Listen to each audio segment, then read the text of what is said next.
Hello, this is Lady Boulay, and thank you for clicking on the video. Thank you for all you do to support this channel, and I hope you have a wonderful day. I want to speak a little bit about people who keep coming in the comment section, seemingly upset because black people are not stressing out over what's going on in this country. I don't know what anybody expects black people to do. I am not going to stress out over what's going on with Donald Trump and his executive orders and his lawmaking on demand. I'm not going to stress out over it. We did what we could do. The 92% of us who voted, and we did not vote for Donald Trump. He won. Now, the people who voted for him are out in the streets. I don't know what they think they're going to accomplish at this point. They voted for him. Many of them voted for him. There may be some out there who didn't vote for him, but they're coming on these platforms saying they regret voting for him. And my question is, what were you voting for? Then they start all this mumbo jumbo about, well, he said he was going to bring down prices. Well, apparently the price of eggs has gone up. So he didn't bring down the price of eggs. So if he couldn't bring down the price of eggs, what is he going to bring down the price of? Everything is going up. And I'm not sure either one of those candidates could have done anything about that. But Donald Trump was very clear about what his agenda was. Now they're starting with the Project 2025 that everybody was warned about.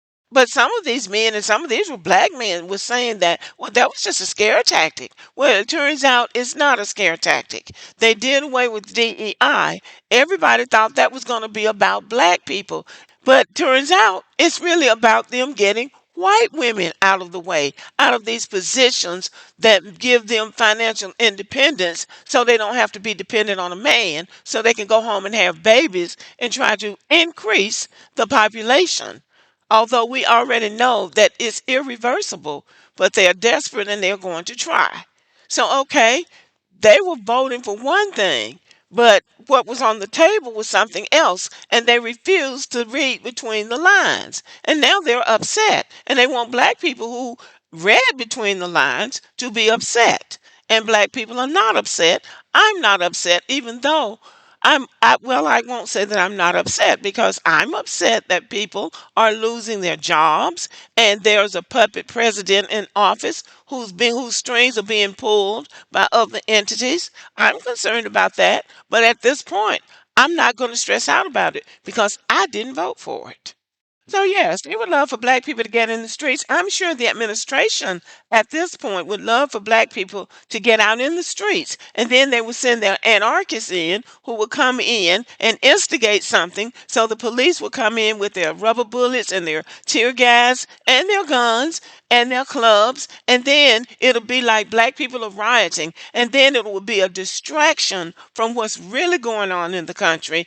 With black people in the streets, now it's about law and order. We got to bring these niggas under control. So that's what all the news media would be talking about. Meanwhile, back at the White House, they're doing all this little sneaky stuff that they want to implement behind closed doors, but the focus is on black people out in the streets. We got to get the streets under control. They're destroying property. They're abusing white people. They're threatening white women. They're doing this. They're doing that. We've got to bring this country under control. See what I mean? Yeah, they would love for black people to be out there in the streets. Black people are doing the right thing. But I'm not even afraid about that. I don't even care about that. It's just that it is time for somebody else to fight.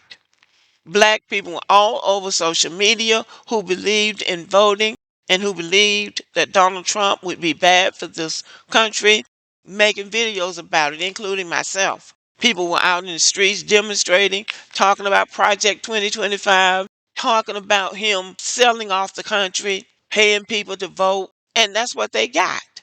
They voted for that, and that's what they got. People knew that Elon Musk was out there offering money to vote for Donald Trump. Everybody knew about that. What do you think you're doing when somebody is paying you to vote for them? Because now you're not even voting on merit. You're voting on money. So you got that. Now people are upset. And they're the ones that are fighting for it. And I think it's time for white people to do their own fighting.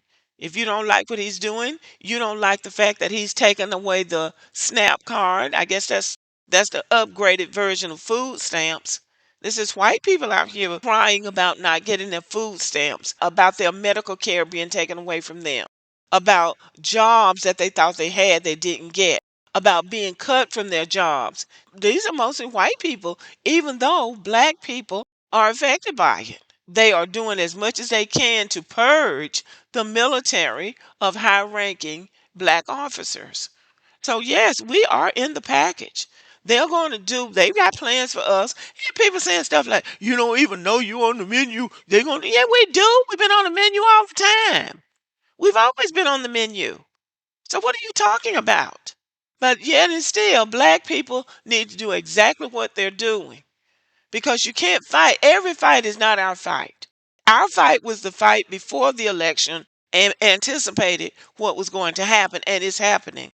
That was our time to fight, and we did that, and people ignored us and basically played in our face. I'm not voting for her, and because she says she was black, that one drop of black blood that she has was enough to turn a lot of people off, black people included. So now we are over the rainbow and we see there's no pot of gold, that there's a pot of garbage. Elon Musk and Donald Trump doing whatever they want to do, and the Republicans being afraid to do anything about them, and the Democrats apparently waiting it out, hoping that Americans will get fed up with him and vote him out.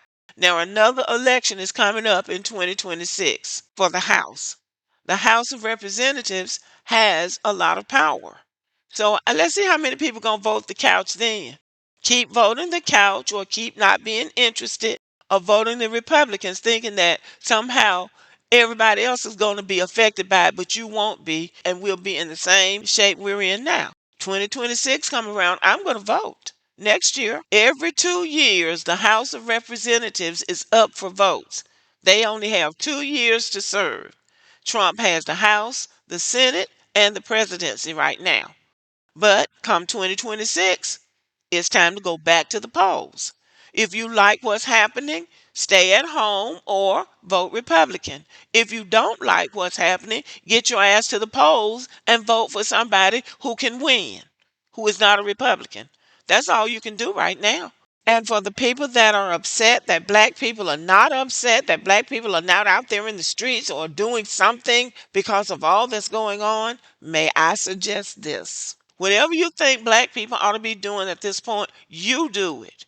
And let us know how it worked out. I read the comment section, so you get out there and do something, and then you come back and put it in my comment section, and I'll tell everybody what you did and how it worked out. But as for the rest of black people, you can't be in a perpetual state of revolution. You have to make a move, and then sometimes you have to pull back, think, plan, and strategize. You can't fight every day, and there's more than one way to resist. Right now, black people are resisting by doing nothing, and it's garnering a lot of attention. People are wondering, why aren't black people out in the streets? But black people are fighting by doing nothing. Because every thinking American knows that this is the time for white people to take a stand. It is not a time for them to push black people out there so they can go and bury their heads in the sand. They are more affected by what's going on than anybody. It is good that a legacy of nonviolent resistance has been handed down to us. It is good that we have a history of caring about America. It is good that we have wanted and have challenged America to stand up to her ideals. It is good that we have that history. But now it is time for other people to fight for America, to fight for democracy, to fight for what America says it stands for. It is time for other people to fight. Then, when we see that they are serious about fighting for what they want, we can assist in some way, maybe. But it is time for other people besides black people to put something on the line. That's how I feel. Let me know how you feel. Thank you for listening. Give me a thumbs up and have a great day.